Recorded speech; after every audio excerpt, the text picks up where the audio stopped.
Hello everyone, मैं हूं आपका दोस्त और मेंटर अमन श्रीवास्तव और मैं आप सभी का बहुत बहुत स्वागत करता हूं अन अकेडमी के लाइव चैनल MP360 में, जो कि स्पेशली डिजाइन किया गया है आपकी MPPSC की तैयारी करवाने के लिए। दोस्तों, ये मेरा प्रोफाइल है जहां पे आप देख सकते हैं कि मैंने जियो में as a territory sales manager job किया है। दोस्तों, मुझे 6 ईयर प्लस का टीचिंग एक्सपीरियंस है। MPPSC मेंस मैंने फेस किया है। एजुकेशन है दोस्तों मेरी M.Com डॉक्टर हरी सिंह और यूनिवर्सिटी सागर से। मेरा सब्जेक्ट है इकोनॉमिक्स और दोस्तों मेरा कोड है अमन 1। जी हाँ दोस्तों, इस कोड को याद रखें। ये कोड आप अनअकैडमी पे सब्सक्रिप्शन करने के टाइम पर यूज कर सकते हैं। उस समय अगर आप मेरा कोड यूज करते हैं अमन 1, वहां पे रेफरल कोड में यूज करते हैं, तो आपको सब्सक्रिप्शन प्राइस पर 10% का डिस्काउंट मिलता है, चाहे आप किसी भी कोर्स के लिए सब्सक्राइब कर रहे हो।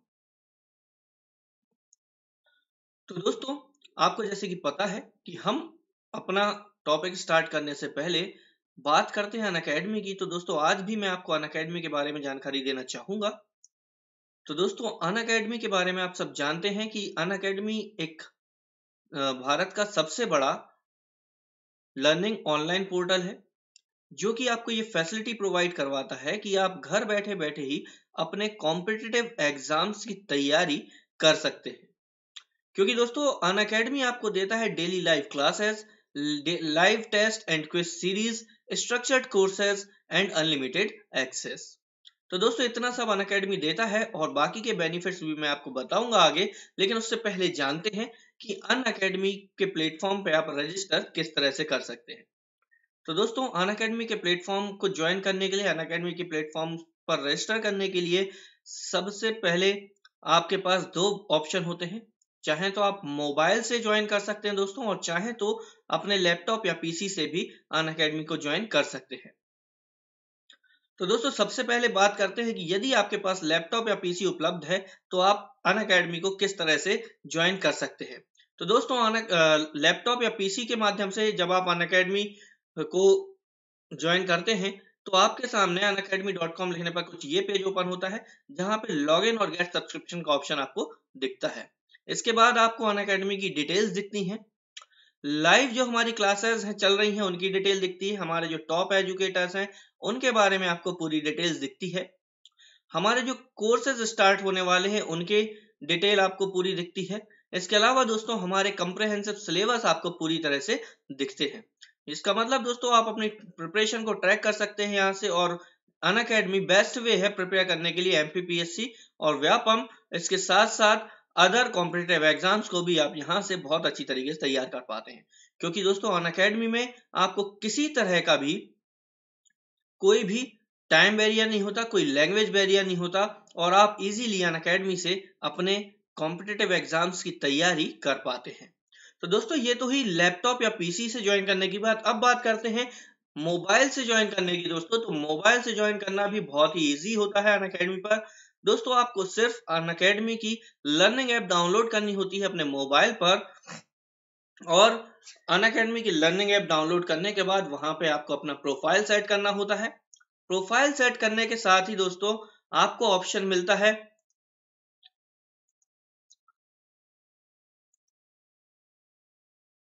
कैटेगरी सिलेक्ट करने का। तो दोस्तों, कैटेगरी सिलेक्ट करने में आपको वो सिलेक्ट करना है जो जिस एग्जाम की आप प्रिपरेशन कर रहे हैं। सपोज आप दोस्तों एमपीपीएससी की तैयारी कर रहे हैं, तो एमपीपीएससी कैटेगरी में आपको एमपीपीएससी एंड व्यापम नोट करना होता है। उसके बाद एमपीपीएससी से रिलेटेड जितने भी हमारे टॉप एजुकेटर्स हैं, जो आपके कोर्सेज हैं और जो डिटेल्स हैं, आपको सारी अनअकैडमी में मिलती हैं। यहाँ पे सब्सक्रिप्शन यहाँ पे कैटेगरी सिलेक्ट करने के बाद दोस्तों, आपको जस्ट नीचे ऑप्शन मिलता है गेट सब्सक्रिप्शन का। तो गेट सब्सक्रिप्शन पर दोस्तों आपको क्लिक करना है और वहां पे आपको हमारा 12 मंथ कोर्स सिलेक्ट करना है। तो दोस्तों, जैसे ही आप गेट सब्सक्रिप्शन पर क्लिक करते हैं, कुछ इस तरह की प्लान शीट आपके सामने ओपन होती है। तो यहाँ पे दोस्तों 1 मंथ, 3 मंथ, 6 मंथ्स, 12 मंथ्स और 24 मंथ्स के प्लान हमारे पास होते हैं। इनमें से दोस्तों आप चाहें तो कोई भी प्लान ज्वाइन कर सकते हैं, कोई भी प्लान से आप सब्सक्राइब कर सकते हैं। बट यहाँ पे दोस्तों मैं आपको सजेस्ट करता हूं कि कम से कम आप 12 मंथ प्लान जरूर लें। दोस्तों 12 मंथ प्लान लेने के काफी सारे बेनिफिट्स होते हैं और प्लान लेने से आपको बहुत अच्छे बेनिफिट्स मिल जाते हैं।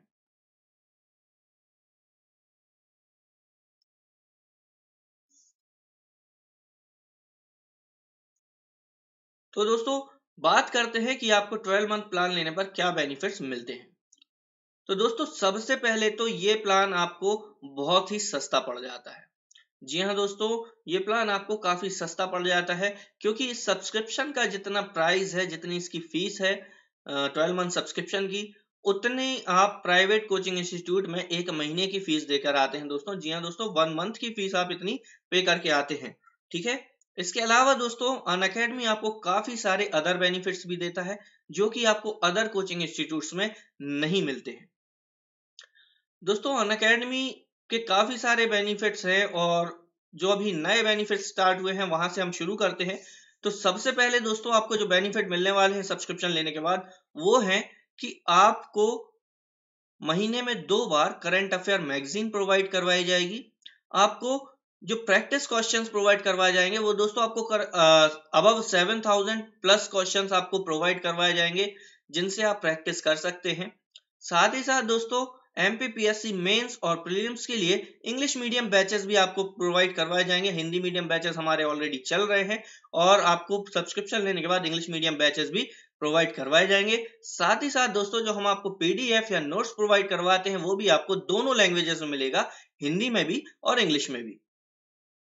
इसके अलावा दोस्तों अनअकैडमी पे सब्सक्रिप्शन लेने के बाद आपको और भी कई सारे बेनिफिट्स मिलते हैं, जैसे कि आप अपने फेवरेट मेंटर से पढ़ पाते हैं लाइव क्लास के माध्यम से।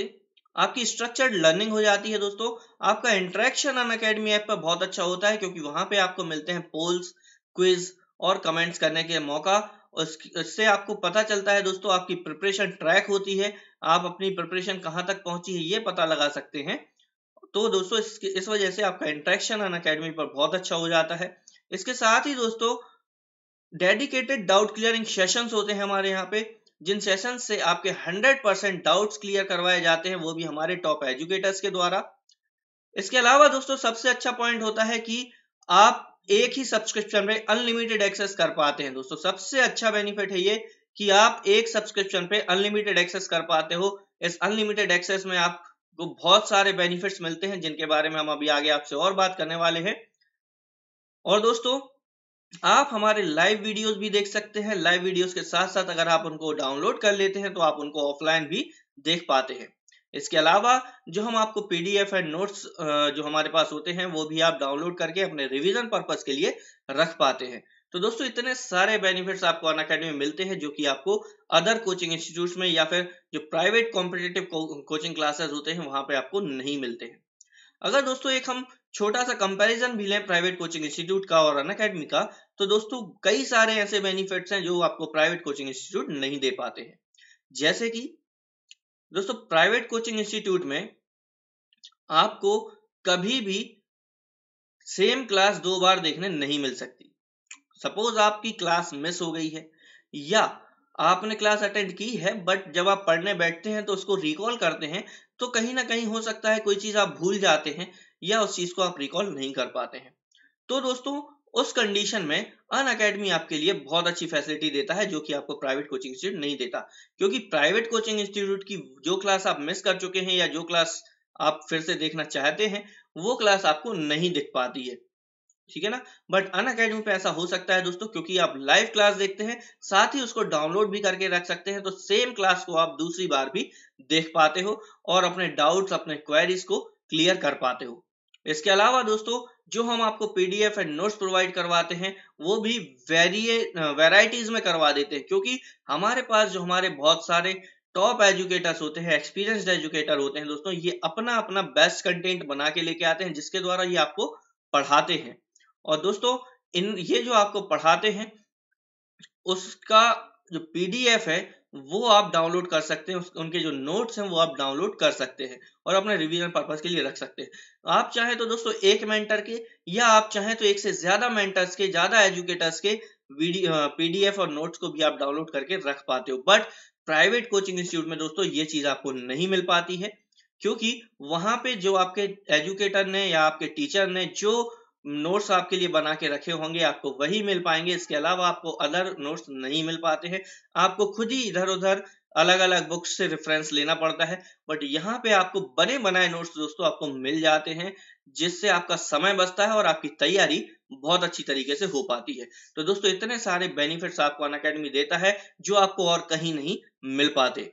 तो दोस्तों हम थे सब्सक्रिप्शन पे, तो मैंने आपको इसके सब्सक्रिप्शन के बेनिफिट्स तो बता दिए। अब मैं आपको बताने जा रहा हूं कि सब्सक्रिप्शन आपको लेना कैसे है। तो दोस्तों अनअकैडमी पे जब आप गेट सब्सक्रिप्शन पे क्लिक करते हैं तो कुछ इस तरह की आपके सामने प्लान शीट ओपन होती है। इस प्लान शीट में आपको 12 मंथ्स प्लान सिलेक्ट करना है। 12 मंथ प्लान सिलेक्ट करने के बाद दोस्तों आपको यहाँ पे उसकी जो प्राइस है वो 8,800 रुपीज दिखती है। But don't worry about it friends, आपको नीचे रेफरल कोड डालने का ऑप्शन भी मिलता है। तो जब दोस्तों आपको रेफरल कोड डालने का ऑप्शन मिलता है तो यहाँ पे आपको मेरा कोड यूज करना है जो कि है aman1। ठीक है दोस्तों, इस कोड को आपको यूज करना है AMAN1। इस कोड को जैसे ही आप यूज करते हैं तो ये वाली जो प्राइस है इस पर आपको 10% डिस्काउंट मिल जाता है। जी हाँ दोस्तों, इस प्राइस पर आपको 10% का डिस्काउंट मिल जाता है और सब्सक्रिप्शन की जो फाइनल प्राइस मिलती है दोस्तों आपको वो मिलती है 7,920 रुपीज।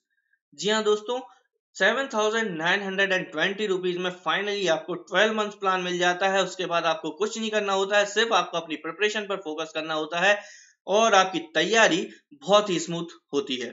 तो दोस्तों जब इतने सारे बेनिफिट्स आपको अनअकैडमी में मिल रहे हैं वो भी इतने कम प्राइजेस में, तो दोस्तों जल्दी कीजिए, अनअकैडमी को सब्सक्राइब कीजिए और अपने तैयारी को स्मूथ बनाइए और अपनी प्रिपरेशन बहुत अच्छी तरीके से कीजिए। तो दोस्तों जल्द से जल्द अनअकैडमी ज्वाइन कीजिए, क्योंकि अनअकैडमी से आपको मिलते हैं इंडिया के best educators, daily interactive live classes, structured courses and PDF, live mock test and quiz series. तो दोस्तों जल्दी कीजिए और अनअकैडमी को सब्सक्राइब कीजिए। Let's crack it. ओके दोस्तों, तो आगे बढ़ते हुए दोस्तों हम बात करते हैं कृषि समस्याओं और समाधान की। आज का जो हमारा टॉपिक है वो यही था। तो एग्रीकल्चर के प्रोडक्शन में क्या समस्याएं आती हैं, क्या सॉल्यूशन आते हैं, क्या सॉल्यूशन होते हैं। इसके अलावा दोस्तों एग्रीकल्चर के प्रोडक्शन में के अलावा ट्रांसपोर्टेशन में, स्टोरेज में हमारे पास क्या प्रॉब्लम्स हैं, ठीक है, और उनके क्या सॉल्यूशन, पॉसिबल सॉल्यूशन हो सकते हैं, आज हम इस टॉपिक के बारे में डिस्कशन करने वाले हैं। तो आइए जानते हैं इस टॉपिक के अंतर्गत हम आज कौन कौन से पॉइंट्स कवर करने वाले हैं दोस्तों। तो सबसे पहले दोस्तों हम टुडेस टॉपिक के अंदर बात करते हैं कि हमारे आज के पॉइंट्स क्या क्या हैं। तो सबसे पहले दोस्तों हम बात करने वाले हैं इसमें कि ये टॉपिक जो है वो चर्चा में क्यों है, ठीक है, इसके बारे में डिस्कशन करेंगे। नेक्स्ट हम डिस्कस करेंगे दोस्तों कृषि पर ध्यान देने की जरूरत क्यों है, ठीक है ना, यानी एग्रीकल्चर यानी कि कृषि पर हमें ज्यादा ध्यान देने की जरूरत क्यों है, क्यों फोकस करने की जरूरत है।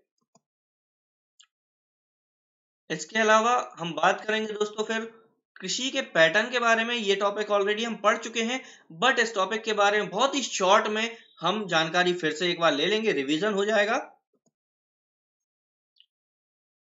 इसके बाद दोस्तों हम बात करेंगे कृषि में कौन जिम्मेदार है विकास के लिए। तो एग्रीकल्चर के डेवलपमेंट में कौन सी गवर्नमेंट डिपार्टमेंट है, ठीक है ना, जो कि इसके लिए रिस्पॉन्सिबल होता है, उसके बारे में जानेंगे। फिर हम थोड़ी सी दोस्तों हिस्ट्री जानेंगे कि हमारे भारतीय कृषि का इतिहास क्या है, यानी कि हिस्ट्री ऑफ इंडियन एग्रीकल्चर। उसके बाद हम जानेंगे आगे आजादी के बाद कृषि सुधार के लिए कौन कौन से बड़े कदम उठाए गए हैं, ठीक है, कौन कौन सी स्टेप्स ली हैं गवर्नमेंट ने, उसके बारे में बात करेंगे, क्या क्या किया गया था आजादी के बाद। फिर हम दोस्तों डिस्कस करेंगे भारतीय कृषि के वर्तमान परिदृश्य की, यानी कि करंट सिनारियो क्या है भारतीय कृषि का या इंडियन एग्रीकल्चर का, इसके बारे में हम डिस्कस करेंगे दोस्तों। फिर आगे बढ़ते हुए हम चलेंगे कृषि की वर्तमान समस्याओं पर, यानी कि प्रेजेंट में कृषि की क्या प्रॉब्लम्स हैं, एग्रीकल्चर की क्या प्रॉब्लम्स हैं, इसके बारे में हम बात करेंगे। फिर दोस्तों आगे डिस्कशन करते करते हम नेक्स्ट पॉइंट पर जाएंगे। तो सरकार ने क्या स्टेप्स ली हैं कृषि सुधार के लिए, ठीक है, तो इसके बारे में हम बात करेंगे। फिर आगे क्या किया जाना चाहिए, कि मतलब गवर्नमेंट ने जो स्टेप्स उठा लिए वो तो उठा लिए, उसके बाद और क्या आगे किया जाना चाहिए जिससे कि कृषि और ज्यादा विकसित हो, एग्रीकल्चर और ज्यादा डेवलप हो। फिर हम बात करेंगे दोस्तों कृषि विपणन और परिवहन की, यानी कि एग्रीकल्चर मार्केटिंग ट्रांसपोर्टेशन की, ठीक है ना, कि मार्केटिंग के टाइम पे जो ट्रांसपोर्टेशन होता है उसके बारे में हम डिस्कशन करेंगे दोस्तों। फिर हम इसकी भूमिका के बारे में बात करेंगे कि इस ट्रांसपोर्टेशन का क्या रोल है एग्रीकल्चर पर, है ना, तो इसके बारे में हम डिस्कशन करेंगे दोस्तों। फिर ट्रांसपोर्टेशन से जो नुकसान होते हैं उन नुकसानों के कारण क्या क्या हैं, इसके बारे में हम डिस्कशन करेंगे। अगला पॉइंट आएगा दोस्तों हमारा कि परिवहन के दौरान जो उपज खराब होती है उसके जोखिम को कम करने के लिए क्या तरीके हैं, उन तरीकों के बारे में हम डिस्कस करेंगे, समझेंगे उन तरीकों को, ठीक है। इसके बाद हम बात करेंगे भंडारण आचरण संभाल भारण और भंडारण और आचरण के बारे में, ठीक है ना, कि किस तरह से हमें फसल को संभालना है, किस तरह से उसका भंडारण करना है, स्टोरेज करना है, इन सब चीजों के बारे में हम जानेंगे। आगे बढ़ते हुए हम जो इसकी परिवहन की कुछ जुगाड़ तकनीकें होती हैं, ठीक है ना, जो तकनीकें हम खुद बना सकते हैं, इस तरह की तकनीकों को किस तरह से यूज में लाया जाए, इसके बारे में हम डिस्कशन करेंगे। और फिर हम बात करेंगे दोस्तों परिवहन के अन्य साधनों के बारे में, ठीक है ना, यानी एग्रीकल्चर के और क्या साधन हैं इसके बारे में जानकारी लेंगे। और फिर हम बात करेंगे इसकी विस्तार गतिविधियों के बारे में, यानी कि एक्सपेंशन एक्टिविटीज के बारे में बात करेंगे, ठीक है। तो दोस्तों इतने पॉइंट जो हैं वो आज हम कवर करने वाले हैं इस टॉपिक के अंदर। तो आइए स्टार्ट करते हैं समय को ना खोते हुए। तो सबसे पहला जो हमारा पॉइंट है वो है दोस्तों कि ये जो विषय है वो चर्चा में क्यों है, ठीक है। तो इस विषय के बारे में सबसे पहले हम जानकारी लेते हैं। तो दोस्तों खराब फसल उत्पादकता और अनियमित मानसून के कारण किसान कर्ज लेने के लिए मजबूर हैं और फिर वे इसके बोझ से दबते चले जाते हैं, ठीक है। तो दोस्तों हमारे देश में फसल उत्पादन जो है वो बहुत ही खराब स्थिति में है और साथ ही साथ ज्यादातर मानसून पर डिपेंड होता है, मानसून पर निर्भर होता है, ठीक है। और इस समय पे अभी का कुछ समय ऐसा चल रहा है कि मानसून भी दोस्तों अनियमित हो गई है, यानी इर्रेगुलर हो गई है। इस कारण से क्या होता है, किसानों पर कर्ज का बोझ बहुत बढ़ता जा रहा है, किसान कर्ज लेने के लिए मजबूर होते जा रहे हैं। क्योंकि होता क्या है दोस्तों कि किसान के पास इन्वेस्टमेंट के लिए पैसा नहीं होता है और वो इन्वेस्टमेंट करने के लिए कहीं ना कहीं से पैसे उधार लेता है, लेकिन जब उसकी फसल अच्छी नहीं होती, फसल उसकी खराब होती है, तो उसको कोई फायदा नहीं मिलता साल भर मेहनत करने का, और जब उसको कोई फायदा नहीं मिलता है तो वो कर्ज चुकाने में असमर्थ हो जाता है। और इसी कारण साल दर साल ये जो प्रक्रिया होती है वो चलती जाती है और किसान का जो कर्ज है वो बढ़ता जाता है। इसी कारण किसान जो है वो कर्ज लेने के लिए हर साल मजबूर हो जाता है और जो बोझ कर्ज के बोझ के तले जो किसान है वो धीरे धीरे दबता चला जाता है। दोस्तों हाल ही में 3 राज्यों में, ठीक है, रिसेंटली हमारे यहाँ पे 3 राज्यों में छत्तीसगढ़, मध्य प्रदेश और राजस्थान में नई सरकार बनी थी, ठीक है। और इस सरकार ने किसानों की कर्ज माफी की घोषणा भी की थी, ठीक है। इसके बाद दोस्तों कुछ विशेषज्ञों ने सवाल उठाए थे कि कर्ज माफी जो है उसकी बजाय यार अगर आप किसानों की मूल समस्या पर ध्यान दें तो ज्यादा अच्छे रिजल्ट आपको मिल सकते हैं। कर्ज माफी करना कोई परमानेंट इलाज नहीं है। तो इस सब के बाद जो सेंट्रल गवर्नमेंट ने क्या किया कि जो किसान हैं भारी संकट झेल रहे थे तो उनको राहत प्रदान करने के लिए उन्होंने अंतिम बजट 2019-20 की घोषणा की, ठीक है। और उस घोषणा में उन्होंने बताया कि किसान के लिए वो प्रधानमंत्री किसान सम्मान निधि योजना को लॉन्च कर रहे हैं, ठीक है। इस योजना से क्या होगा, देश के जो 12 करोड़ से अधिक किसान हैं उनको फायदा मिल सकता है। इसके तहत यानी इस योजना के तहत जो किसान हैं उनको 6,000 रुपए सालाना की गारंटीड आय देने की योजना इन्होंने बनाई है। दोस्तों ये सारी घोषणाएं उस समय हुई थी जब चुनाव बहुत ज्यादा नजदीक थे, उस समय पे चुनाव एकदम सर पर थे, उस समय ये घोषणाएं की गई थी। और इस प्रकार वह मुद्दा जो है, जो किसानों की आर्थिक कंडीशन का जो मुद्दा था उस समय पे, वो सामाजिक और राजनीतिक रूप में महत्वपूर्ण हो गया था, है ना। सोशल और पॉलिटिकल रूप से वो बहुत ज्यादा इंपॉर्टेंट हो गया था। साथ ही दोस्तों क्या हुआ कि इससे जो प्रतिस्पर्धी लोक लुभावनवाद की प्रवृत्ति थी वो भी बढ़ गई थी। ठीक है, यानी कि जो ज्यादा लुभावन देगा, जो ज्यादा लालच देगा, लोग उसकी तरफ आकर्षित हो जाएंगे। तो ये वाली जो प्रवृत्ति थी, जिसे हम प्रतिस्पर्धी लोक लुभावनवाद बोलते हैं, ये प्रवृत्ति बढ़ गई थी। ठीक है ना, यानी कि जो धीरे धीरे बाकी की सरकारें थी वो भी इस तरह के कदम उठा सकती थी। ठीक है, और इससे क्या हुआ कि जो किसानों की मूल समस्या थी वो और ज्यादा गौड़ हो गई, और ज्यादा वो बढ़ गई, है ना, और ज्यादा गंभीर हो गई। अब बात करते हैं दोस्तों कि कृषि पर ध्यान देने की जरूरत क्यों है। ठीक है ना, तो कृषि पर बहुत ज्यादा ध्यान देने की हमें जरूरत क्यों है, इसके बारे में हम थोड़ा सा डिस्कस कर लेते हैं। तो दोस्तों भारत में कृषि जो है वो आजीविका प्रदान करने और खाद्य सुरक्षा निश्चित करने की अहम भूमिका निभाती है।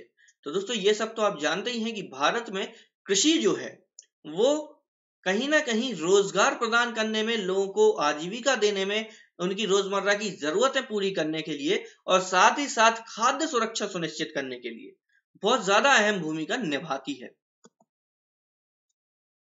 साथ ही दोस्तों खेती जो है वो गरीबी को कम करने के लिए और विकास को सतत बनाए रखने के लिहाज से भी महत्वपूर्ण होती है। ठीक है ना, तो इससे क्या होता है कि नक्सलवाद और पलायन जैसी जो समस्याएं होती हैं वो नहीं हो पाती हैं। क्लियर।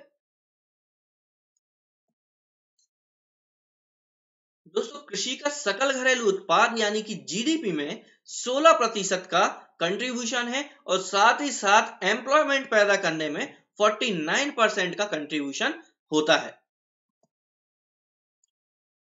ऐसे में अगर कृषि का खराब प्रदर्शन हो जाता है, ठीक है ना, अगर इस कंडीशन में जब इतनी ज्यादा इंपॉर्टेंस है एग्रीकल्चर की हमारे यहाँ पे, तो अगर ऐसी कंडीशन में एग्रीकल्चर का जो परफॉर्मेंस है वो खराब हो जाता है, यानी कि कृषि का जो प्रदर्शन है वो खराब हो जाता है, तो इससे महंगाई, किसानों से जुड़े कई संकट और राजनीतिक सामाजिक असंतोष पैदा हो जाता है। साथ ही दोस्तों कृषि में उत्पादकता बढ़ने से अर्थव्यवस्था के अन्य उत्पादक क्षेत्रों को गति देने में मदद भी मिलती है। ठीक है, अगर कृषि के क्षेत्र में उत्पादकता बढ़ जाती है, अगर प्रोडक्शन बढ़ जाता है, तो जो कृषि से जुड़े हुए अन्य उत्पादक क्षेत्र हैं यानी प्रोडक्टिव एरियाज हैं या अदर इंडस्ट्रीज हैं जो कि कृषि से जुड़ी हुई हैं, तो इनको भी एक गति मिल जाती है, इनकी भी परफॉर्मेंस सुधर जाती है, इनको भी ग्रोथ मिलने लगती है।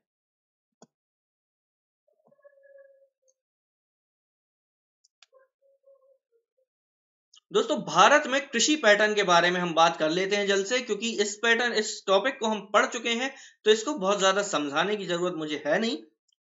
तो हम इस टॉपिक को थोड़ा सा जल्दी जल्दी पढ़ लेते हैं। तो दोस्तों मुख्य रूप से 3 प्रकार के फसल हमारे देश में उगाए जाते हैं। ठीक है, इसके बारे में तो आप सब जानते हैं। पहला होता है खरीफ। तो खरीफ के बारे में जान लेते हैं। तो दोस्तों जो खरीफ फसल है वो दक्षिण पश्चिम या ग्रीष्म मानसून के दौरान जुलाई से अक्टूबर तक का फसल मौसम है। ठीक है, तो खरीफ मौसम कब होता है? दक्षिण पश्चिम या ग्रीष्म ऋतु के दौरान जो जुलाई से अक्टूबर तक का फसल का मौसम होता है, ये खरीफ का मौसम कहलाता है। और इस समय पे चावल, कपास, मक्का, बाजरा, अरहर, सोयाबीन, मूंगफली, जूट आदि जो फसलें हैं वो इस मौसम में उगाई जाती हैं। इसके बाद दोस्तों नंबर आता है रबी फसलों का। तो रबी फसलें दोस्तों वो कहलाती हैं जो कि उत्तर पूर्व में मानसून की वापसी के दौरान, यानी कि अक्टूबर से मार्च तक का जो मौसम होता है, ये रबी की फसलों का मौसम कहलाता है। और इस समय पे गेहूं, जौ, जई, सरसों आदि जो फसलें होती हैं वो इस मौसम में उगाई जाने वाली प्रमुख फसलें होती हैं। इसके अलावा दोस्तों हम थर्ड जो हमारी होती है तीसरा जो फसलें होती हैं वो होती हैं जायद की फसलें। तो जायद की फसलों के बारे में हम जानकारी ले लेते हैं दोस्तों। तो जायद की फसलें वो फसलें होती हैं जो कि मार्च से जून के बीच फसल का मौसम के दौरान आती हैं, ठीक है ना। मतलब जायद की जो फसलें होती हैं वो इस मौसम में आती हैं, जो कि मार्च और जून के बीच का जो मौसम होता है उस मौसम को हम जायद का मौसम बोलते हैं। और इस समय पे जो फसलें उगाई जाती हैं वो है तरबूज, खरबूज और चावल इस समय में अधिकतर उगाए जाते हैं। तो ये जायद की फसलें कहलाती हैं। तो दोस्तों इसी के बाद अब हम अगले पॉइंट की तरफ बढ़ते हैं और अगला पॉइंट है दोस्तों भारत में कौन जिम्मेदार है कृषि विकास के लिए, ठीक है ना। तो हमारे देश के अंदर कौन जिम्मेदार है कृषि विकास के लिए, तो इसके लिए जानते हैं दोस्तों। तो दोस्तों भारत में जो कृषि मंत्रालय के अंतर्गत कृषि एवं सहकारिता विभाग आता है, यही विभाग जो है वो कृषि क्षेत्र के विकास के लिए जिम्मेदार होता है। और साथ ही साथ ये जो विभाग है ये कृषि से संबंधित जो अदर क्षेत्र होते हैं, जैसे कि राष्ट्रीय डेयरी विकास बोर्ड यानी कि नेशनल डेयरी डेवलपमेंट बोर्ड, या शॉर्ट में से हम एनडीडी भी कहते हैं, तो ऐसे क्षेत्रों के विकास वगैरह का प्रबंधन भी यही डिपार्टमेंट करता है।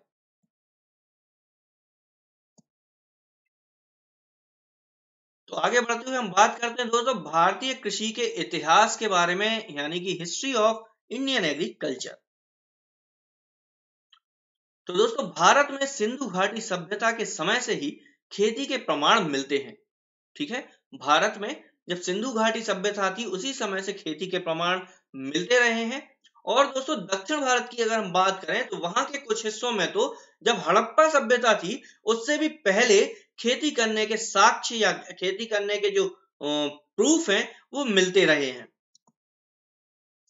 उसके बाद दोस्तों क्या हुआ कि समय आगे बढ़ा, समय बीतता गया, कई सभ्यताएं जो हैं वो भी बदलती रही, शासक बदले, जैसे कि पहले मुगल शासक आए, फिर उसके बाद अंग्रेज आए, तो इस तरह से शासन भी बदलते रहे। और जहां पे पुराने नगर थे वहां पे नए नगर बस गए, जहां पे पुरानी बनावटें थी वहां पे नई बनावट हो गई, जहां पे पुराना इंफ्रास्ट्रक्चर था वह नया इंफ्रास्ट्रक्चर हो गया।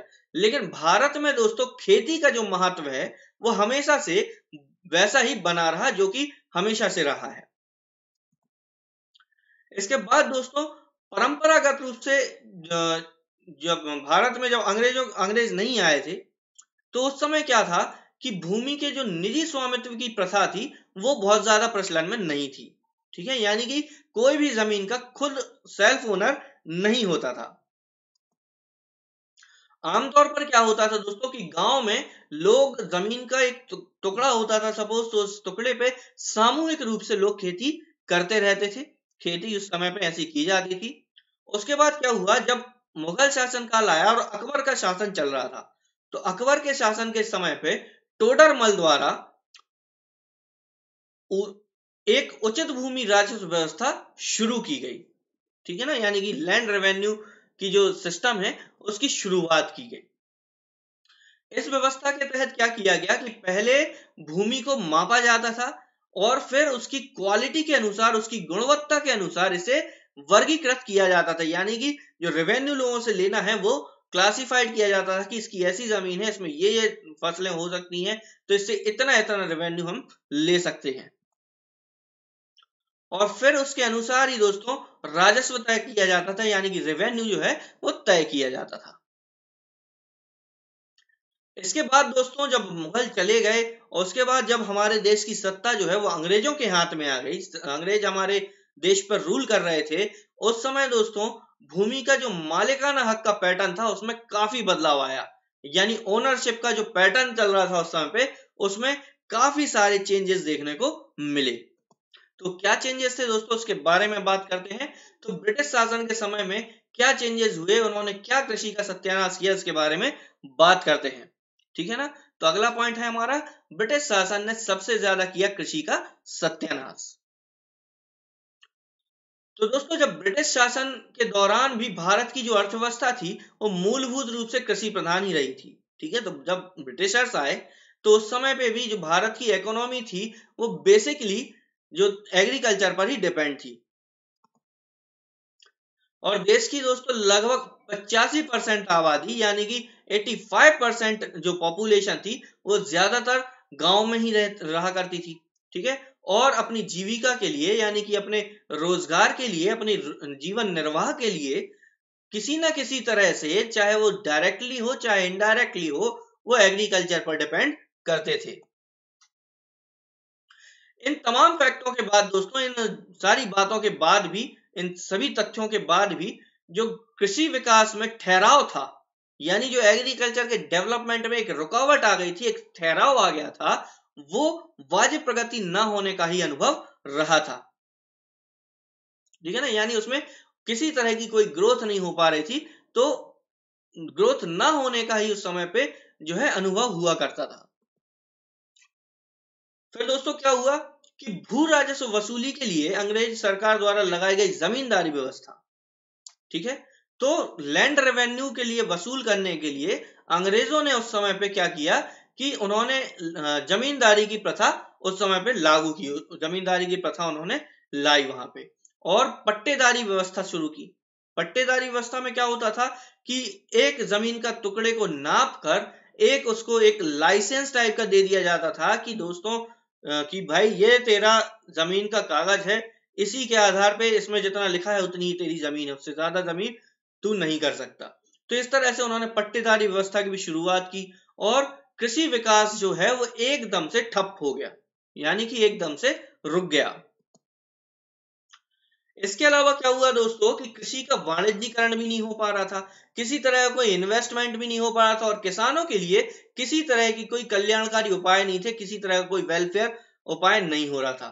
ठीक है ना, तो इन सब के लिए इग्नोर किया जा रहा था। और जो किसानों से उस समय पर कर उगाही की परंपरा थी, जो टैक्स लिया जाता था अंग्रेजों द्वारा, वो दोस्तों बहुत ही जानलेवा हुआ करता था। ठीक है ना, तो इस ऐसे समय में क्या हुआ कि भारतीय कृषि जो थी उसका एकदम से सत्यानाश हो गया, उसकी एकदम से ग्रोथ रुक गई, इसमें किसी तरह का कोई डेवलपमेंट होना पॉसिबल नहीं रहा उस समय पे। उसके बाद दोस्तों जब आजादी मिली तो आजादी के बाद सुधार के कुछ कदम उठाए गए थे। तो आइए जानते हैं कि आजादी के बाद कृषि सुधार के लिए कौन कौन से बड़े कदम उठाए गए थे। ठीक है, तो इस बारे में जानते हैं। तो दोस्तों सबसे पहले तो जमींदारी प्रथा को समाप्त किया गया। फिर इस बात को स्वीकार किया गया कि भूमि उन लोगों की ही कहलाएगी जो इस पर खेती कर रहे हैं। इसके बाद भूमि सीमा का अधिनियम बनाया गया, यानी कि लैंड होल्डिंग का एक एक्ट भी बनाया गया प्रॉपर। भूदान और सर्वोदय आंदोलन को प्रोत्साहित भी किया गया, यानी एनकरेज किया गया ऐसे आंदोलनों को। उसके बाद भू राजस्व उगाही के लिए यानी कि रेवेन्यू को कलेक्ट करने के लिए उपर्युक्त तर्क संगत व्यवस्था भी तैयार की गई कि एक कुछ ना कुछ लॉजिक तो होना चाहिए लेने का। ठीक है ना, अगर आप रेवेन्यू ले रहे हो, ठीक है भाई, आप गवर्नमेंट हो, रेवेन्यू ले रहे हो, आपके लिए भी रेवेन्यू की जरूरत है, बट रेवेन्यू लेने का दोस्तों कोई ना कोई तर्क संगत व्यवस्था तो होनी चाहिए, मतलब कोई ना कोई एक लॉजिक तो होना चाहिए। तो एक तर्क संगत व्यवस्था भी तैयार की गई। उसके बाद क्या हुआ, खाद्यान्न उत्पादन के मामले में देश को आत्मनिर्भर बनाने के लिए प्रयास किए गए। ठीक है, कि हमारे देश जो है वो खाद्यान्न के मामले में, फूड के मामले में आत्मनिर्भर बन जाए, यानी कि हमें किसी दूसरे देश से कभी अनाज ना खरीदना पड़े। तो इसके भी कई प्रयास किए गए और इसके लिए हरित क्रांति समेत तमाम ऐसे कदम को उठाया गया जिनसे कृषि उत्पादन बढ़ सके। ठीक है, इसके लिए जो हरित क्रांति की व्यवस्था आई थी, तो हरित क्रांति के लिए दोस्तों सपोर्ट किया गया। हरित क्रांति का जो है एक आंदोलन चलाया गया भारत में, और इन सब ऐसे कदम उठाने से दोस्तों कृषि ये कदम इसलिए उठाए गए ताकि कृषि का जो उत्पादन है, एग्रीकल्चर की प्रोडक्शन है जो, वो बढ़ सके। उसके बाद दोस्तों कृषि के लिए जरूरी क्षेत्रों में भी निवेश करवाया गया, यानी कि जो एग्रीकल्चर के जरूरी एरियाज थे उनमें भी इन्वेस्टमेंट करवाए गए, जैसे कि सिंचाई के लिए। तो सिंचाई कृषि के लिए बहुत ज्यादा जरूरी है, अगर सिंचाई व्यवस्था नहीं होगी तो फसल उतनी अच्छी नहीं हो पाएगी। तो सिंचाई के लिए भी गवर्नमेंट ने इन्वेस्टमेंट करवाना शुरू किए। अब बात करते हैं भारतीय कृषि का वर्तमान परिदृश्य के बारे में, यानी कि हमारे यहाँ पे कृषि का या इंडियन एग्रीकल्चर का करंट सिनेरियो क्या है। तो दोस्तों, वर्तमान समय में भारत जो है वो दुनिया में कृषि उत्पादन के क्षेत्र में दूसरे स्थान पर है। ठीक है, तो भारत आज दुनिया में कृषि उत्पादन के क्षेत्र में, एग्रीकल्चर प्रोडक्शन के फील्ड में सेकंड नंबर पोजीशन पे है। सकल फसली क्षेत्र यानी हमारे यहाँ का जो ग्रॉस क्रॉप एरिया है, जहां पे फसल लगाई जाती है, वो है 195 मिलियन हेक्टेयर, यानी 195 मिलियन हेक्टेयर। फिर दोस्तों, जो बोया गया नेट एरिया है, यानी कि जहां पे बुवाई हो चुकी है, ऐसा नेट एरिया जो है वो है 141 मिलियन हेक्टेयर। इसके बाद दोस्तों, कृषि सिंचित भूमि, ठीक है, यानी कि जो हमारे यहाँ पे इरिगेटेड लैंड है, वो टोटल लैंड का, जहां पे सिंचाई, जहां पे फसल उगाई जाती है, उस टोटल लैंड का 36% है। और ये जो डेटा है वो किसके अनुसार है? विश्व बैंक ने जब 2014 में जो सर्वे किया था उसके डेटा के अनुसार ये जो डेटा हमें मिला है वो है। इसके बाद दोस्तों, 58% से भी अधिक ग्रामीण परिवार ऐसे हैं जो अपनी जीविका के लिए कृषि पर निर्भर हैं। ठीक है, तो अभी भी 58% जो रूरल फैमिलीज हैं वो आज भी अपने रोजगार के लिए, अपने एम्प्लॉयमेंट के लिए, अपनी जीवन यापन के लिए आज भी कृषि पर निर्भर हैं।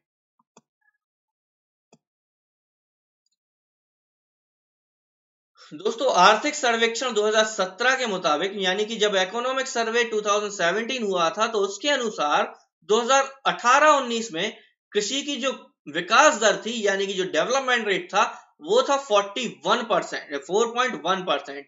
और 2015-16 में ये जो रेट था वो था 1.2%।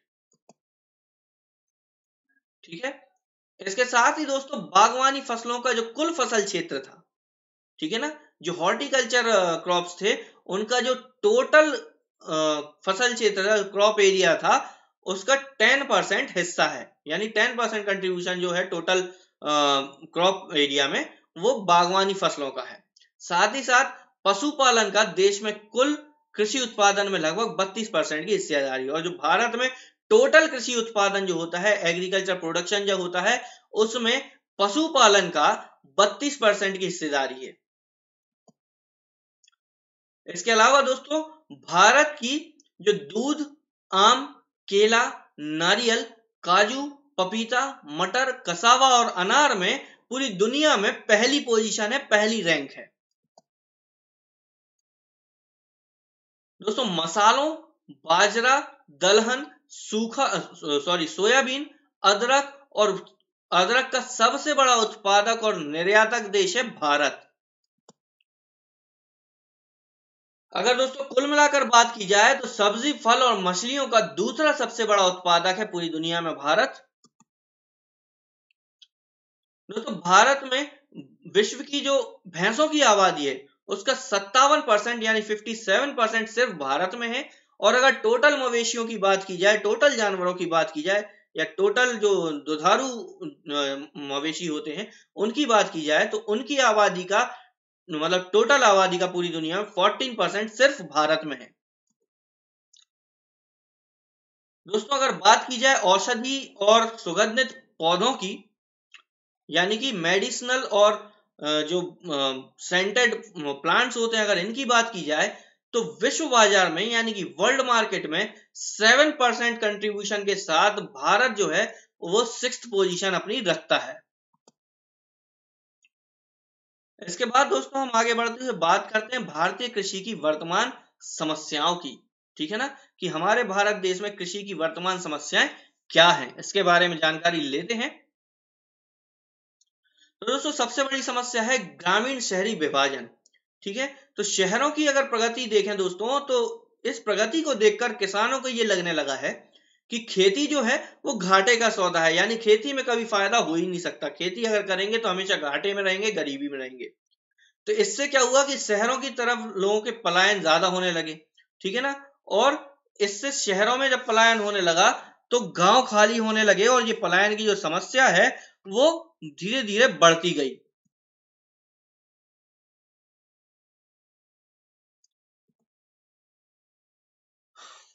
दोस्तों एक लोक नीति द्वारा एक 2014 में एक सर्वे किया गया था और उसके अनुसार लगभग 40% किसान जो थे वो अपनी इकोनॉमिक कंडीशन से, अपनी आर्थिक स्थिति से पूरी तरह से असंतुष्ट थे, है ना। मतलब अपनी करंट कंडीशन से वो संतुष्ट नहीं थे, वो सेटिस्फाई नहीं थे। और दोस्तों यह आंकड़ा जो है वो पूर्वी भारत में यानी ईस्टर्न इंडिया में 60% से भी ज्यादा था।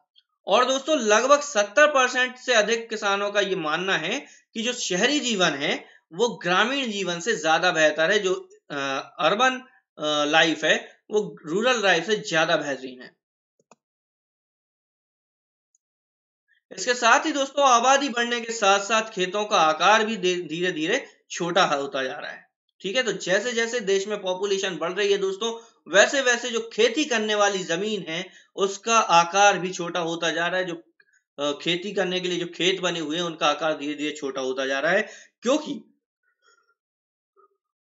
दोस्तों जब पॉपुलेशन बढ़ती है तो रहने के लिए जगह धीरे धीरे कम पड़ने लगती है।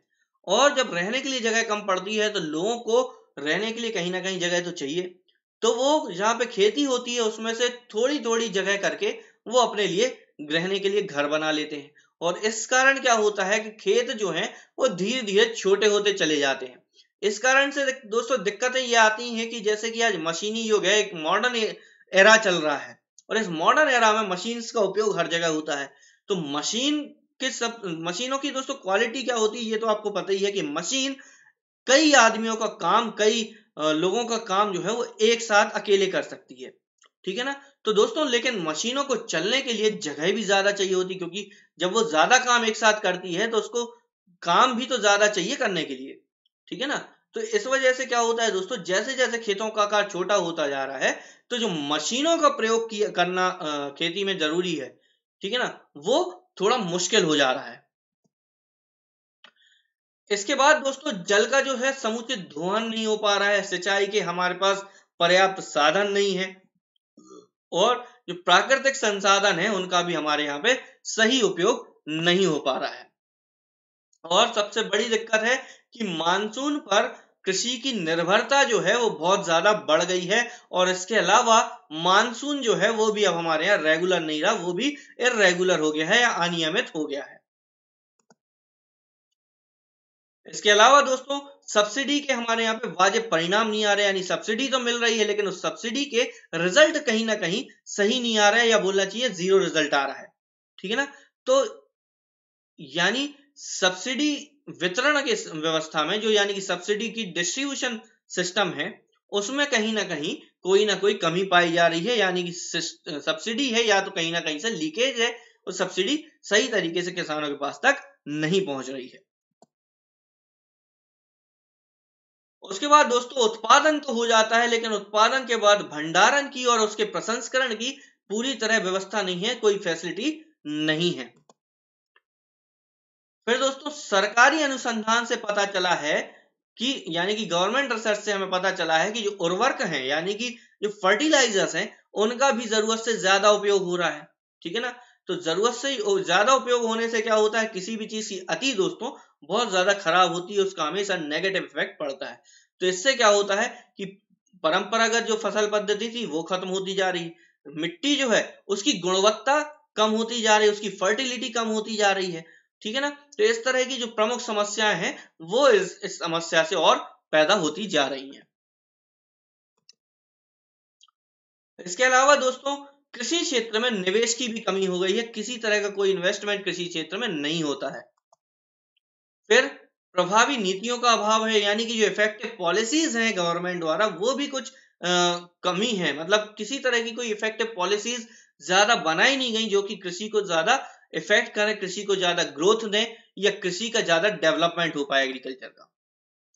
इसके साथ दोस्तों निजी निवेश की भी कमी है, यानी कि किसान खुद भी निवेश नहीं करता, या बोलना चाहिए तो प्राइवेट सेक्टर वाले भी इंटरेस्ट मतलब इन्वेस्ट करने में ज्यादा इंटरेस्टेड नहीं होते।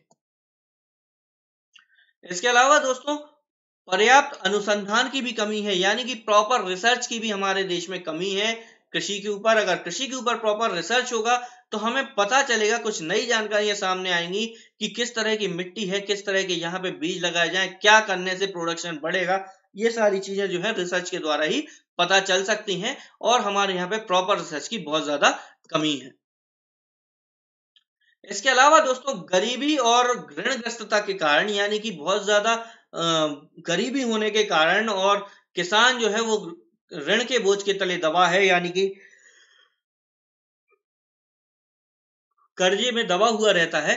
इस कारण से किसान की जो उपज होती है वो कम कीमतों पर कहीं ना कहीं बिचौलियों को बेचने के लिए मजबूर हो जाते हैं। तो ये भी एक समस्या होती है। दोस्तों कृषि के लिए आवश्यक मूलभूत सुविधाएं तो हैं, जैसे कि सड़क और बिजली है, इनकी भी बहुत ज्यादा कमी है। इस कारण से क्या होता है, कृषि उत्पाद जो होते हैं उनके बाजार जो है वो प्रभावित हो जाते हैं, वो इफेक्टेड हो जाते हैं। इसके साथ ही दोस्तों कृषि उत्पादों की जो गुणवत्ता है वो भी अंतरराष्ट्रीय मानकों के अनुरूप नहीं होती। ठीक है, यानी कि जो हमारे यहाँ के एग्रीकल्चर प्रोडक्ट्स की जो क्वालिटी है वो भी इंटरनेशनल स्टैंडर्ड के हिसाब से नहीं होती, इंटरनेशनल स्टैंडर्ड पर खरी नहीं उतरती। और इससे क्या होता है, कृषि के जो उत्पाद हैं यानी एग्रीकल्चर प्रोडक्ट हैं उनका एक्सपोर्ट भी नहीं हो पा रहा है। ठीक है, तो आगे बढ़ते हुए दोस्तों हम बात करते हैं सरकार द्वारा उठाए गए कदमों की, किस गवर्नमेंट ने इसके लिए क्या कदम उठाए हैं। तो दोस्तों कृषि के व्यापक विकास के लिए, यानी एग्रीकल्चर के अच्छे से अच्छे विकास के लिए सरकार ने साल 2007 में राष्ट्रीय कृषक नीति लाई थी। ठीक है, 2007 में गवर्नमेंट ने नेशनल फार्मर्स पॉलिसी बनाई थी। फिर जमीन की जो उर्वरता है यानी कि फर्टिलिटी है, और जो जैव विविधता है ना, उसको यानी कि जो बायो विविडनेस है उसको बनाए रखने के लिए जैविक खेती यानी बायो एग्रीकल्चर को जो है बढ़ावा दिया जा रहा है, इसको एनकरेज किया जा रहा है। फसलों के मुताबिक दोस्तों पोषण और उर्वरक की जानकारी उपलब्ध कराने के लिए सॉइल हेल्थ कार्ड और किसान कॉल सेंटर जैसी योजनाएं भी चलाई जा रही हैं। ठीक है ना, तो फसलों की मुताबिक क्या उनको न्यूट्रिएंट्स चाहिए, कितना उनको फर्टिलाइजर्स यूज होना चाहिए, इन सभी की जानकारी उपलब्ध कराने के लिए किसान सॉइल हेल्थ कार्ड जैसी और किसान कॉल सेंटर जैसी योजनाएं भी चलाई जा रही हैं। दोस्तों सिंचाई की समस्याओं को दूर करने के लिए प्रधानमंत्री ने कृषि सिंचाई योजना भी व्यापक स्तर पर इसका क्रियान्वयन किया जा रहा है। फिर दोस्तों यूरिया और अन्य खतरनाक रासायनिक उर्वरकों के दुष्प्रभाव से बचने के लिए भी नीम कोटेड यूरिया को बढ़ावा दिया जा रहा है। इसके अलावा खाद्यान्नों के भंडारण और उनके प्रसंस्करण से जुड़ी ढांचागत विकास पर भी ध्यान केंद्रित किया जा रहा है।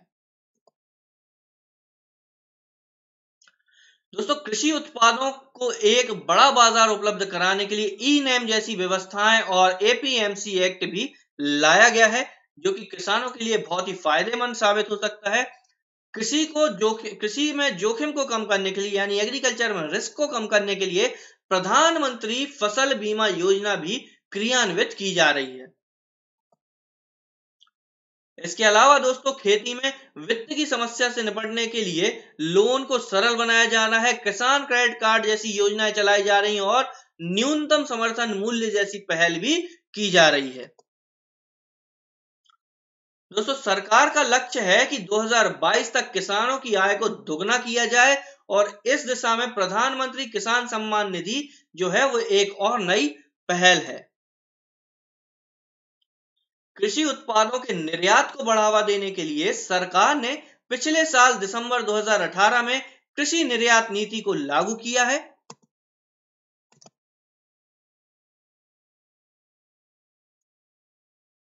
दोस्तों कृषि में अनुसंधान एवं विकास को भी बढ़ावा दिया जा रहा है, साथ ही जलवायु परिवर्तन के अनुसार ऐसी खेती को बढ़ावा दिया जा रहा है जिसमें पर्यावरण में हो रहे बदलाव के बुरे प्रभाव से बचा जा सके और पर्यावरण को भी नुकसान ना हो।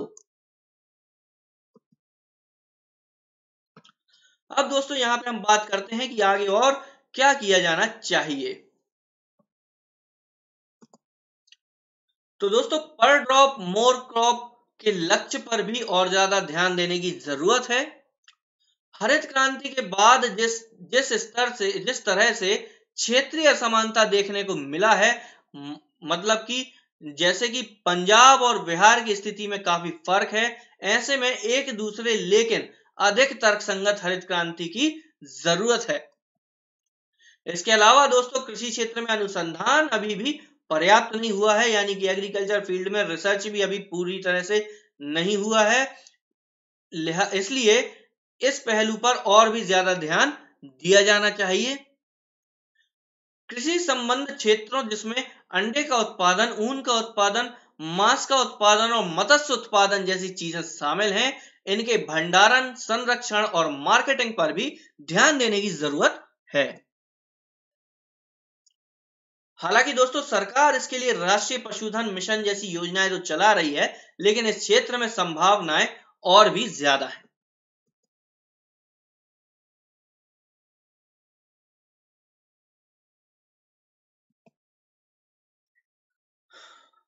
इसके अलावा कृषि के लिए दी जाने वाली सब्सिडी को भी और भी तर्कसंगत बनाने की जरूरत है और इसमें तकनीक का महत्वपूर्ण योगदान हो सकता है।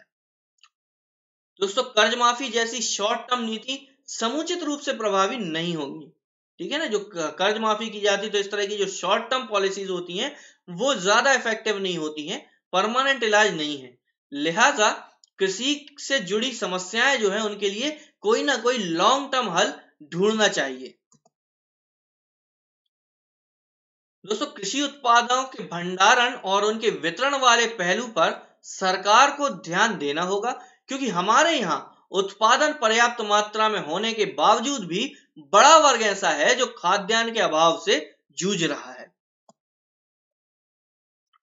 हालांकि दोस्तों सरकार ने इसके लिए राष्ट्रीय खाद्य सुरक्षा मिशन जैसे उपाय जरूर किए हैं, लेकिन अभी भी यह उपाय नाकाफी हैं। अब बात करते हैं दोस्तों कृषि विपणन और परिवहन की, यानी कि एग्रीकल्चर मार्केटिंग, ट्रांसपोर्टेशन के बारे में। तो क्या इसमें इश्यूज हैं, क्या इसकी प्रॉब्लम्स है, इसके बारे में हम और जानते हैं। तो दोस्तों सबसे पहले हम इसकी भूमिका के बारे में जानते हैं कि इसका रोल क्या है। तो दोस्तों परिवहन जो है वो अक्सर किसानों द्वारा की गई सबसे महंगी विपणन लागत होती है।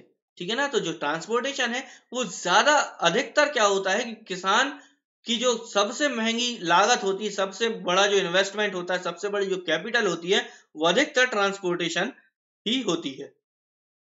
इसलिए दोस्तों परिवहन में सभी सावधानियां बरतने की आवश्यकता होती है। ठीक है, इससे इस प्रक्रिया में वस्तुओं का कोई परिहार्य फसल पश्चात घाटा ना हो। ठीक है, इससे क्या होता है कि ये जो प्रक्रिया है ट्रांसपोर्टेशन की, इससे वस्तुओं में किसी तरह का कोई घाटा नहीं होना चाहिए। दोस्तों हालांकि अब खुदरा श्रृंखला यानी कि रिटेल चेन निर्यातकों ताजा उपज के परिवहन के लिए परिष्कृत बागवानी वैन जो है वो ले जाते हैं, पर अक्सर क्या होता है कि छोटे और सीमांत किसानों को फसल के बाद होने वाला जो घाटा होता है उसका खामियाजा उठाना पड़ता है, क्योंकि सस्ती प्रौद्योगिकी तक भी उनकी पहुंच बहुत कम है। ठीक है ना, यानी कि जो सस्ती टेक्नोलॉजी होती है, सस्ती जो इंजीनियरिंग होती है, उस तक भी इनकी पहुंच बहुत ज्यादा कम होती है। दोस्तों यहाँ विस्तार तंत्र को जमीनी स्तर पर उपयुक्त प्रौद्योगिकी की शुरुआत के लिए एक सक्रिय भूमिका निभानी है। दोस्तों खराब परिवहन स्थिति के कारण काफी घाटा हो सकता है, यानी कि अगर ट्रांसपोर्टेशन कंडीशन अगर खराब होगी तो इससे काफी ज्यादा नुकसान हो सकता है किसानों को। और परिवहन से संबंधित हर व्यक्ति का लक्ष्य होना चाहिए कि परिवहन यानी कि ट्रांसपोर्टेशन के दौरान उपज को सबसे अच्छी और संभव स्थिति में रखा जाए और उपज की जो तुरंत और कारगर ढुलाई हो सकती है वो करवाई जाए। दोस्तों इस दिशा में उपज को ठीक से पैक किया जाना चाहिए और एक उपयुक्त वाहन पर ठीक से लादा जाना चाहिए। अब बात करते हैं दोस्तों कि इस ट्रांसपोर्टेशन से जो नुकसान होते हैं उसके क्या कारण हैं। ठीक है ना। तो इन कारणों के बारे में जानते हैं। तो दोस्तों गैर प्रशीतित परिवहन के दौरान होने वाली क्षति यानी नुकसान और मुख्य रूप से अधिक ताप और यांत्रिक क्षति की वजह से होते हैं। यानी कि ज्यादा टेम्परेचर और अगर उस यंत्र में यदि उस गाड़ी में किसी तरह की कोई नुकसान हो जाता है तो उसकी वजह से ज्यादातर नुकसान होते हैं।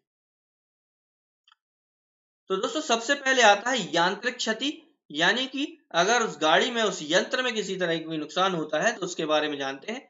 तो दोस्तों इस प्रकार की क्षति जो है वो निम्न सहित कई कारणों से हो सकती है। तो इस प्रकार की जो नुकसान है वो कई कारणों से हो सकते हैं, जैसे कि वाहन का कंपन यानी कि हिलना, विशेष रूप से खराब सड़कों पर।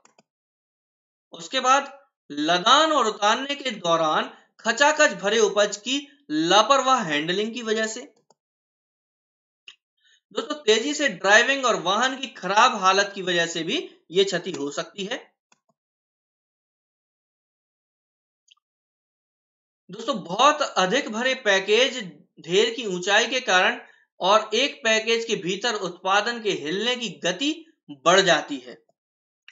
और खराब भराई जो परगमन में पैकेज को लुढ़कने देता है, उससे वो ढेर ढह सकता है।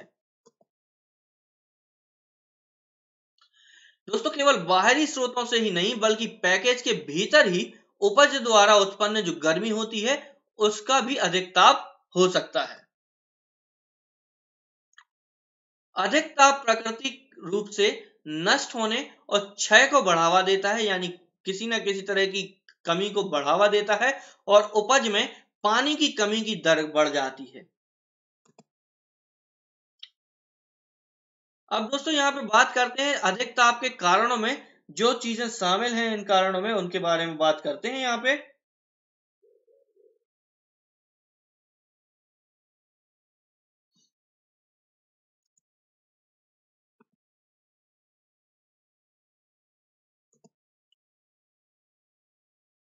तो दोस्तों दोस्तों बिना वेंटिलेशन के बंद वाहनों का उपयोग अधिक ताप का कारण है।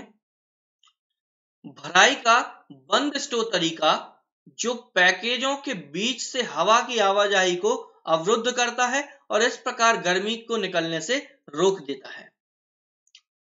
दोस्तों खुद पैकेजों में पर्याप्त वेंटिलेशन का अभाव हो सकता है। परिवहन का इंतजार करने या ट्रक के अपने गंतव्य पर पहुंचने के बाद उतारने की व्यवस्था करते समय सूरज के सामने पैकेजों का अनावरण हो जाता है, यानी ओपन हो जाते हैं।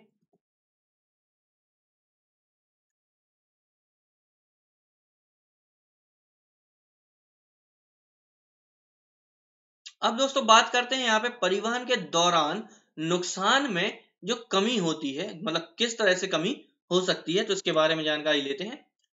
तो दोस्तों परिवहन के दौरान उपज के खराब होने के जोखिम को कम करने के लिए कुछ तरीके हैं, उन तरीकों को हम अब जानते हैं। तो दोस्तों ताजा उपज के परिवहन के लिए इस्तेमाल किए जाने वाले ट्रक आजकल ताजा उपज थोक मात्रा में सड़क वाहनों से ले जाया जा रहा है। समुद्र, हवा या अंतर्देशीय जलमार्ग द्वारा कम मात्रा का परिवहन होता है। दोस्तों आमतौर पर खुले पिकअप या बड़े ट्रकों, खुली या संलग्न वाहनों का सबसे अधिक उपयोग हो रहा है। सड़क वाहनों के उपयोग में वृद्धि की संभावना है दोस्तों, इसलिए उपयोगकर्ताओं को निम्नलिखित बातों पर भी ध्यान देना चाहिए। तो दोस्तों किसानों या थोक विक्रेताओं के पास खुदरा विक्रेताओं के लिए केवल बहुत छोटी यात्रा के लिए बिना प्रशीतन के बंद वाहनों का इस्तेमाल किया जाना चाहिए। बिना स्थानीय प्रसव वाहनों को बंद कर दिया। केवल के लिए उत्पाद के दूरस्थ स्थानों पर परिवहन के लिए प्रतिष्ठित प्रशीतित बंद वाहनों का इस्तेमाल किया जाना चाहिए।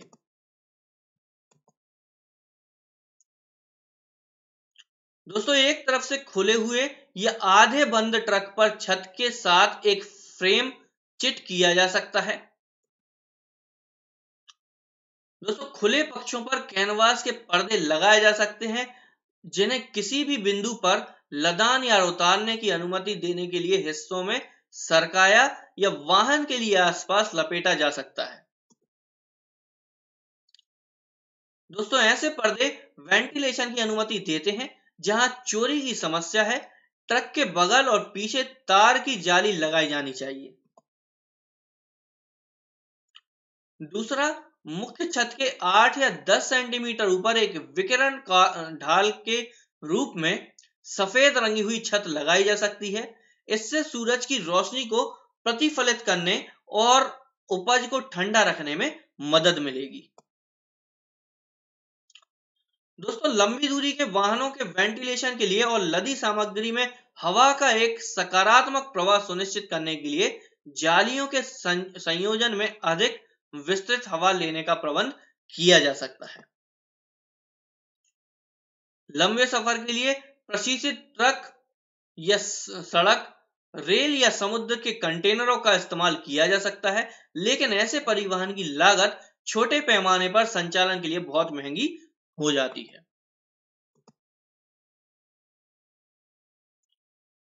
अब बात करते हैं दोस्तों संभाल और भंडारण आचरण के बारे में, यानी कि इनके स्टोरेज के बारे में बात कर लेते हैं। तो दोस्तों हालांकि ताजा उपज के परिवहन में ट्रकों के आकार और हालत महत्वपूर्ण कारक है, पर लदान और वाहनों के भरण के तरीके क्षति और नुकसान के लिए प्रासंगिक होते हैं। दोस्तों सबसे अच्छा लोडिंग कारक हासिल किया जाना चाहिए। यह संतोषजनक तकनीकी शर्तों के अंतर्गत किफायती रूप से किया जा सकने वाला अधिकतम भार है। एक स्थिर और अच्छी तरह हवादार लदान होना चाहिए। दोस्तों पैकेज के आकार और डिजाइन को न्यूनतम स्थान व्यर्थ करने के साथ सामग्री को पर्याप्त मात्रा में वेंटिलेशन देना चाहिए और पैकेज सामग्री की रक्षा करने के लिए पर्याप्त मजबूत होना चाहिए।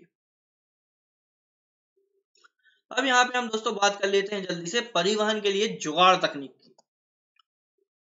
तो दोस्तों पैकेजों की लापरवाह हैंडलिंग को रोकने के लिए वाहनों के लदान और उतराई की ठीक से निगरानी की जानी चाहिए। दोस्तों अलग अलग पैकेज की हैंडलिंग कम करने के लिए जहां भी संभव हो ट्रॉलियां, रोलर, पोर्ट लिफ्ट ट्रक जैसे उपकरणों का इस्तेमाल किया जाना चाहिए।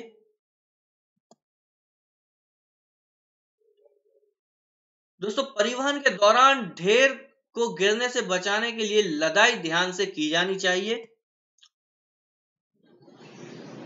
निर्माता द्वारा अनुशंसित अधिकतम ऊंचाई से अधिक लदान नहीं किया जाना चाहिए, अन्यथा ऊपर रखी पैक्ड उपज के भार से नीचे की परतें ढह सकती हैं।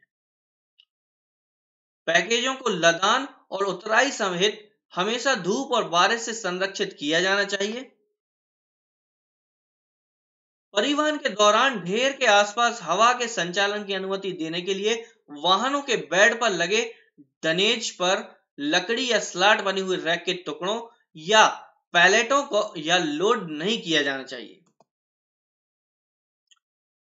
दोस्तों अगर भार को कोई स्थानों पर वितरित किया जा रहा है तो पैकेजों को उल्टे क्रम में यानी उन्हें उतारने के क्रम में लादा जाना चाहिए, अर्थात सबसे पहले उतरने वाले को सबसे बाद में लादा जाना चाहिए। साथ ही भार को वहन पर समान रूप से वितरित किया जाना चाहिए। दोस्तों ऊपर की सभी सावधानियों को पालन करने पर ध्यान देने के बाद भी ड्राइविंग के मानक दूर करना एक कठिन समस्या है। कई मामलों में ड्राइवर स्वयं या अपने नियोक्ताओं के लिए और अधिक पैसा बनाने के क्रम में गति तेज करने के लिए प्रेरित होते हैं। दोस्तों जब भी संभव हो केवल अनुभवी और जिम्मेदार ड्राइवरों को नियोजित किया जाना चाहिए। अब दोस्तों बात कर लेते हैं परिवहन के अन्य साधनों की। तो दोस्तों ताजा उपज को सिर पर उठाने से लेकर वायु मार्ग से भेजने तक कई अन्य तरीकों से ले जाया जाता है। सभी मामलों में समान परिस्थितियों का पालन किया जाना चाहिए और उपज को अनिवार्य रूप से जहां तक संभव हो ठंडा रखा जाए, सूखा रखें, जहां तक संभव हो जल्दी बाजार ले जाएं। ठीक है, तो बात करते हैं दोस्तों सबसे पहले यहाँ पे रेल परिवहन की। तो दोस्तों कुछ देशों में उपज की एक बड़ी मात्रा का रेल द्वारा परिवहन किया जाता है। इसके लाभ हैं, कठिन सड़कों पर ढुलाई की तुलना में परिवहन के दौरान उपज को मामूली क्षति होती है। सड़क मार्ग से परिवहन की तुलना में कम लागत लगती है।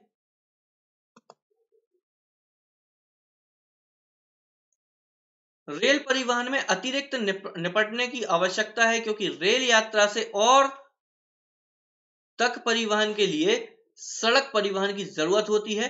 आमतौर पर अकेले सड़क मार्ग से परिवहन की डोर टू डोर सेवा है। इसके बाद बात करते हैं दोस्तों हम जल परिवहन की।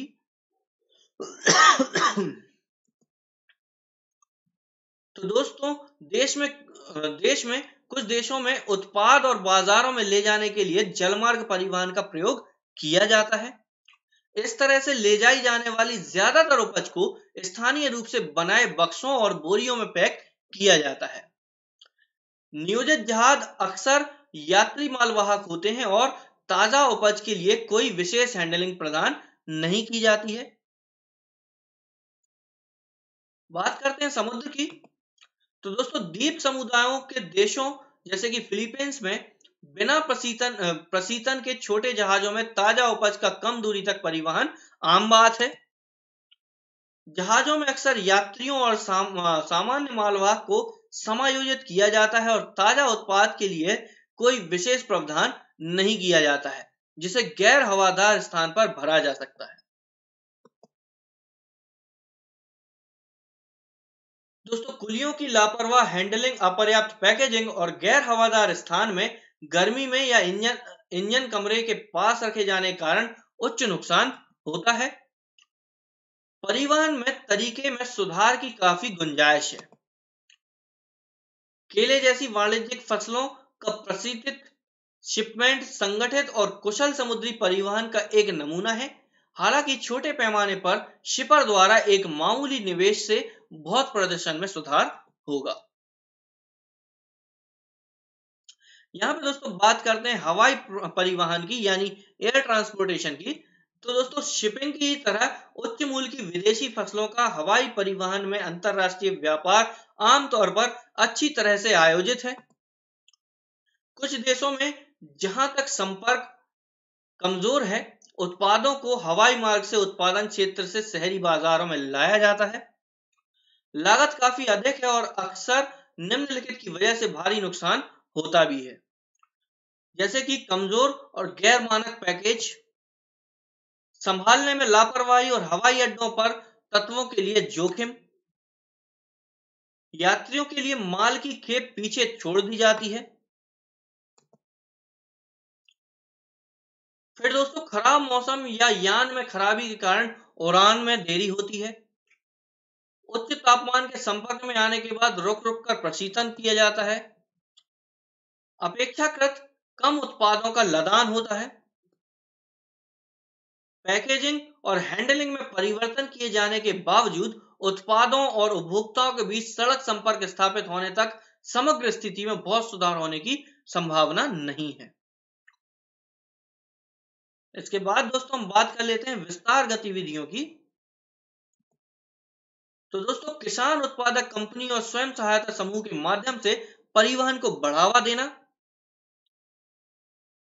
बागवानी वैन, रेलवे वैगनों और जहां कहीं आवश्यक हो परिवहन के अन्य दूरी के तरीकों के उपयोग को सुकर बनाना या सरल बनाना, कृषि उपज के परिवहन को बढ़ावा देने पर सरकार की योजनाओं के बारे में जानकारी का प्रसार करना।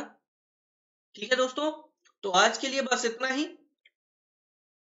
कल एक नए टॉपिक के साथ दोस्तों हम फिर से अवेलेबल होंगे। तब तक के लिए दोस्तों आपको मेरा एक छोटा सा काम करना है कि जो दोस्तों हमारा अनअकैडमी का लाइव चैनल है MP360, इस चैनल पे अभी हम आपसे बात कर रहे हैं।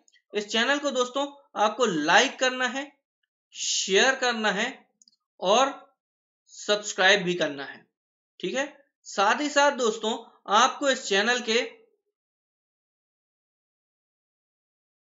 बेल आइकन को भी जरूर क्लिक करना है। दोस्तों बेल आइकन को क्लिक करने से आपको हमारे अपकमिंग वीडियोस के नोटिफिकेशन पहले ही मिल जाया करेंगे, जिससे कि आप हमारी YouTube पर भी लाइव क्लास अटेंड कर पाएंगे। साथ ही साथ दोस्तों कमेंट के द्वारा भी आप हमें बता सकते हैं कि आप किस टॉपिक पे और डिस्कशन करना चाहते हैं, तो उस टॉपिक के बारे में भी हम वीडियोस जरूर लेकर आएंगे आपके लिए। साथ ही साथ दोस्तों आप हमारे टेलीग्राम चैनल को भी जरूर ज्वाइन करें दोस्तों। टेलीग्राम चैनल भी हमारा MP360 के नाम से ही है, और इस चैनल पे दोस्तों हम अपने वीडियोस के लिंक, PDF, नोट्स वगैरह यहाँ पे अपलोड करते हैं दोस्तों, जो कि आपके लिए बहुत ज्यादा बेनिफिशियल हो सकते हैं। साथ ही साथ दोस्तों सबसे जरूरी काम कि आपको अनअकैडमी पर सब्सक्रिप्शन लेना है दोस्तों, अनअकैडमी ज्वाइन करनी है। वहां पे आपको जो भी कोर्स आप परचेस करना चाहें, जो भी आप जिस भी कॉम्पिटिटिव एग्जाम की तैयारी कर रहे हो, उस कॉम्पिटिटिव एग्जाम्स का दोस्तों कम से कम 12 महीने का सब्सक्रिप्शन जरूर लें। और सब्सक्रिप्शन लेने पर दोस्तों मेरे कोड का, यानी कि इस कोड का अमन1, इस कोड का दोस्तों आपको यूज करना है, ठीक है। और इस कोड को यूज करने पर दोस्तों आपको अनअकैडमी पर एडिशनल 10% का डिस्काउंट मिलता है। तो दोस्तों इस बेनिफिट का लाभ उठाएं, और साथ ही साथ दोस्तों सब्सक्रिप्शन लेने के साथ ही साथ आपको अनअकैडमी की सारी बेनिफिट, जो कि मैंने आपको लेक्चर शुरू होने के पहले बताए थे, उस सारे बेनिफिट्स भी आपको मिलेंगे। तो ठीक है दोस्तों, जल्द से जल्द अनअकैडमी को सब्सक्राइब करें और अपनी प्रिपरेशन को बहुत ही स्मूथ बनाएं, बहुत ही अच्छा करें। और दोस्तों तब तक आज के लिए बस इतना ही। कल फिर मैं आपसे मिलूंगा एक नए टॉपिक के साथ। तब तक के लिए goodbye and best of